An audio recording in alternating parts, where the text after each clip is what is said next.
SDRF civil defence home guard ও NCC কে সতর্ক থাকার নির্দেশ। যে কোনো দেশ বিরোধী প্রচারে কড়া পদক্ষেপ নেওয়ার হুঁশিয়ারি।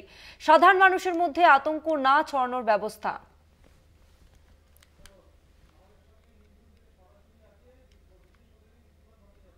আর এই নিয়ে আমরা আরো বিস্তারিত জানবো। আমাদের সঙ্গে নিউজ রুম থেকে সরাসরি রয়েছে বিশেষ প্রতিনিধি দীপ্তিমান ভট্টাচার্য। দীপ্তিমান, অমিত শাহ তিনি ঠিক কি বার্তা দিলেন আজকে বৈঠক থেকে? দেখো, আজকে যে বৈঠক হয়েছে সেখানে মূলত ৬টা রাজ্যের মুখ্যমন্ত্রী ছিলেন এবং জম্মু কাশ্মীর এবং লাদাখের লেফটেন্যান্ট গভর্নররা ছিলেন। এই বৈঠকে মূলত যে বিষয়গুলোকে তুলে ধরা হয়েছে যে যেহেতু এগুলো বর্ডার এরিয়া এবং বর্ডার এরিয়া হওয়াতে এই অপারেশন সিন্দুর হওয়ার পর কী কী পদক্ষেপ নিতে পারে এবং সেখানে কী কী ব্যবস্থা নিতে হবে সেগুলোর উপর জোর দেওয়া হয়েছে। পাশাপাশি একটা জিনিস বলা হয়েছে, যেরকম মক ড্রিলের কথা বলা হয়েছিল, সেই মক ড্রিলের প্রসেস একদিকে যেরকম চলবে, ঠিক তার পাশাপাশি এসডিআরএফ, সিভিল ডিফেন্স, হোমগার্ড ও এনসিসিকে সতর্ক থাকতে বলা হয়েছে। তাদেরকে বলা হয়েছে তারা যেন যে কোনো পরিস্থিতি মোকাবিলা করার জন্য যেন সবসময় সতর্ক রাখা, তাদের যেন তৈরি থাকতে বলা হয়। এর পাশাপাশি বলা হয়েছে যে হসপিটাল এবং ফায়ার সার্ভিস, যেগুলো এমার্জেন্সি সার্ভিস বলা হচ্ছে, সেই এমার্জেন্সি সার্ভিসগুলোতে যেন সব রকম ব্যবস্থা থাকে এবং তারা যেন কড়াকড়ি পদক্ষেপ নিতে পারে, সবসময় যেন পদক্ষেপ নিতে পারে, সেইভাবে তাদেরকে সতর্ক থাকতে বলা হয়েছে। অন্যদিকে বলা যায় যে লোকাল কমিউনিটিস রয়েছে বা যেগুলো খুব এমার্জেন্সি কমিউনিটিস রয়েছে, সেগুলো নিয়ে যেন কালোবাজারি না হয় সেদিকেও নজর দিতে বলা হয়েছে। পাশাপাশি সাধারণ মানুষের মধ্যে যাতে প্যানিক সৃষ্টি না হয়, প্যানিক যাতে না ছড়ায় সেদিকেও নজর দিতে বলা হয়েছে।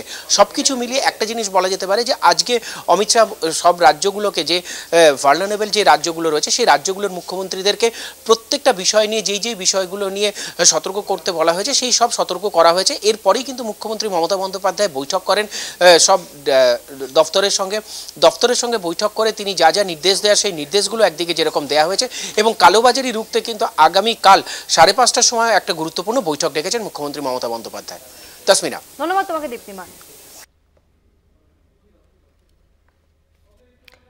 ভারতীয় সেনার অপারেশন সিঁদুরের পর সীমান্ত সুরক্ষা নিয়ে আরও তৎপর কেন্দ্র। পাকিস্তান ও পাক অধিকৃত কাশ্মীরে একাধিক জঙ্গি ঘাঁটি ভারতীয় সেনা গুঁড়িয়ে দেওয়ার পর সীমান্তবর্তী একাধিক রাজ্যের সঙ্গে বৈঠকে বসেন কেন্দ্রীয় স্বরাষ্ট্রমন্ত্রী অমিত শাহ এবং তার সঙ্গে ভার্চুয়ালি বৈঠকেও ছিলেন পশ্চিমবঙ্গের মুখ্যমন্ত্রী মমতা বন্দ্যোপাধ্যায় সহ আরও অন্যান্য রাজ্যের একাধিক মুখ্যমন্ত্রী।